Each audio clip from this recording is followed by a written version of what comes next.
I admit that I've drowned the deceased Nara Jane Teresa Galita, 23 January 2023, by sitting on her. The painful, shocking truth about the deliberate drowning of a 4-year-old. The state wraps up the case in Senzo Meyiwa trial 10 years after the soccer player's murder. And billowing smoke, the only sign of a plane crash in Russia that's killed 50 people. Hello, I'm Jane Dutton. EWN, in touch, in tune, and independent. The father of Nada Jane Chalita says he is relieved now that he knows the truth about what happened to his child. Now I know legally that she killed my child.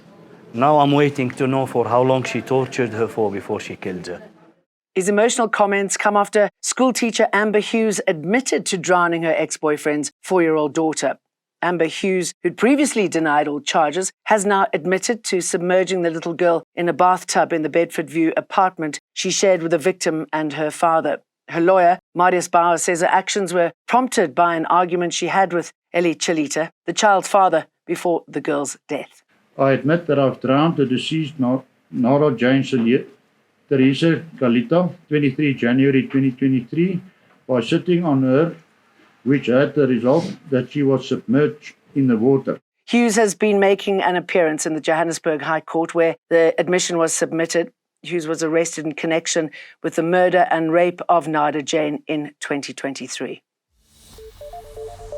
In the Senzo Meyiwa trial, the state has wrapped up its case exactly 2 years since the trial started from scratch before a new judge. Now it's the turn of the 5 accused. The defence will be bringing a Section 174 discharge application. This is brought when the defence believes that there is no real evidence against the accused for conviction and thus no case to answer to. The footballer was killed in 2014.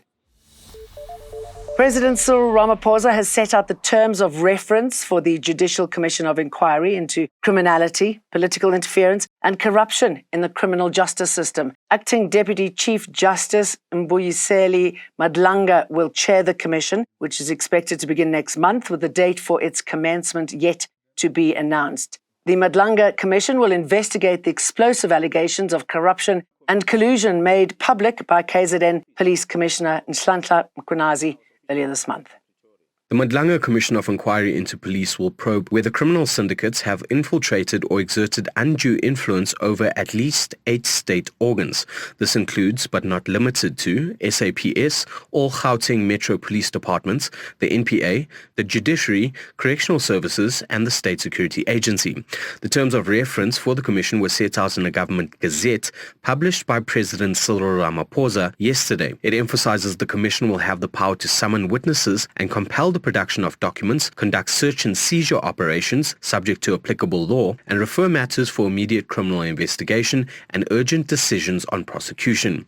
The Commission will file 2 reports to Ramaphosa, one after 3 months and the second after 6 months, which will include recommendations that can be immediately actioned. Arun Singh, Eyewitness News. The first thing she must do is to stop chewing a gum in a meeting. She was still doing it even yesterday there in Parliament.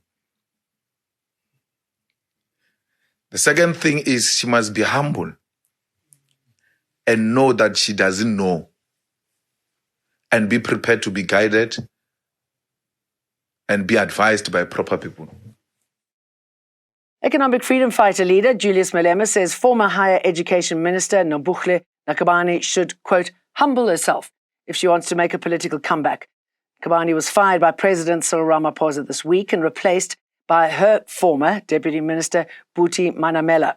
Malema says Nkabane was not ready to be a minister and should learn from her mistakes over the SETA board appointment fallout. Malema gave his advice to Nkabane at an EFF press briefing in Cape Town in preparation for the party's anniversary celebrations in Khayelitsha on Saturday.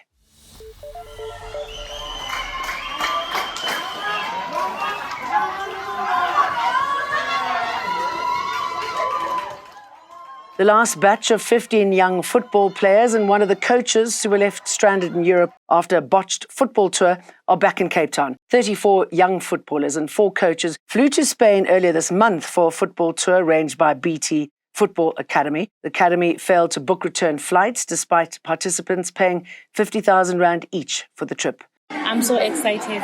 I couldn't sleep last night. I think it's because of excitement. Because, we've been through a hell in the last few days. I was not sleeping, even not having appetite. But now I'm very excited. I can't wait to see my son. The online application system for grades 1 and 8 in Gauteng is open. The Education Department says there are more than 40,000 parents who are already in the queue to secure placement for their children. Parents have until the 29th next month to submit their details and documents online. We've also improved our system as well. It can take up to 50,000 applicants per minute. So it will not crash. All parents will be able to apply. The murder case of rapper Kenan Forbes and his friend businessman Tebelo Motswane hasn't been certified ready for trial due to outstanding issues. The matter returned to the Durban High Court for a pre-trial conference this morning. 5 men stand accused of the February 2023 high-profile murder. Prosecutor Advocate Elvis Goeka told the court that 45 witnesses will be called on to testify and says he'll add others at a later stage. A passenger plane carrying nearly 50 people has crashed in a remote spot in Russia's far eastern region of Amur. There are no immediate signs of survivors. The aircraft, a twin-propeller Antonov 24, operated by Angara Airlines, was headed to the town of Tinda when it disappeared from radar around 1 p.m. local time. A rescue helicopter later spotted the burning fuselage of the plane on a forested mountain slope about 16 kilometers from Tinda.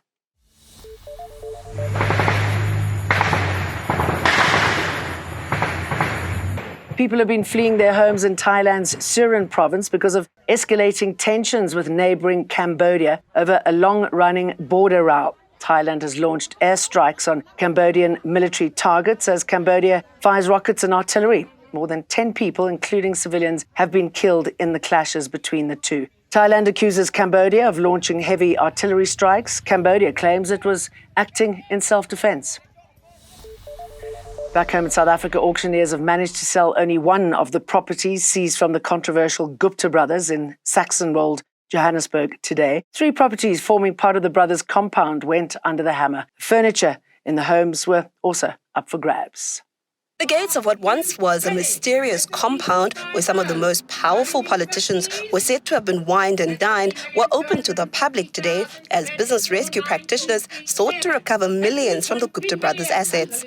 3 properties went under the hammer today, one a modest, almost rundown house used as staff quarters and 2 other more luxurious houses with multiple bedrooms and ensuite bathrooms. But it was only the 3-bedroom house with the municipal value of 5.5 million rand that was successfully auctioned. The furniture that was used by the Guptas in the 2 luxurious properties was sold for 100,000 and 65,000 rand respectively.